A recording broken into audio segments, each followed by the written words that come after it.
Library के अंदर साहिल की चप्पल देखी, उसके पैरों तले जमीन खिसक जाती है और वो बैठकर जोर जोर से रोने लगती है। वो चिल्लाती है, भाई कहाँ हो आप, मुझे जवाब दो। तभी उसके कानों में वही आवाज गूंजती है। वो पीछे घूमती है और देखती है ब्लैक बोर्ड अपने आप लिख रहा होता है, अर्जुन मिस्ड रोल नंबर 13। देखते ही रिया की सांसें रुक जाती हैं और वो समझ जाती है कुछ तो बहुत डरावना है यहाँ। कांपती हुई आवाज में रिया बोलती है, तुम कौन हो और ब्लैक बोर्ड पे जो लिखा है उसका मतलब क्या है? अगर कोई यहाँ है तो मुझे दिखाई दो।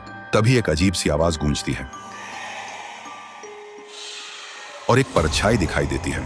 एक लड़का स्कूल यूनिफॉर्म में, उसकी आंखों में सिर्फ दर्द। वो कहता है, सब मुझे भूल गए। रिया पूछती है, तुम कौन हो और चाहते क्या हो? परछाई बोलती है, मैं हूँ अर्जुन, मिस्ड रोल नंबर 13। आज से 5 साल पहले की बात है। मैं बचपन से अनाथ था। मेरे मम्मी पापा मुझे अकेला छोड़कर चले गए थे। एक दिन क्लास के सब बच्चे मुझे कालुआ कालुआ कहकर चिढ़ाने लगे। मैं काला था, इसलिए मैं रोता हुआ लाइब्रेरी की तरफ भागा और जब मैं लाइब्रेरी में घुसने ही वाला था तभी देखा मैडम और एक डॉक्टर किसी अजीब चीज के बारे में बात कर रहे थे और तभी किसी ने मुझे पीछे से जोर से मारा। मेरी आंखों के सामने अंधेरा छा गया। जब मेरी आंखें खुली तो देखा मैं लाइब्रेरी के अंदर टेबल पर पड़ा था। डॉक्टर और मैडम भी वहां थे। मैं चिल्लाने की कोशिश कर रहा था लेकिन न चिल्ला पा रहा था न हिल पा रहा था। तभी मुझे पता चला ये लोग स्कूल के बच्चों को किडनैप करके उनके ऑर्गन्स निकालते हैं और उन्हें बेच देते हैं। फिर उसी दिन मैडम ने प्रिंसिपल के सामने कुछ बहाना बनाकर लाइब्रेरी को हमेशा के लिए बंद करवा दिया। गांव वालों के सामने मुझे मिसिंग बता दिया गया। तब से मेरी रूह इसी लाइब्रेरी में भटक रही है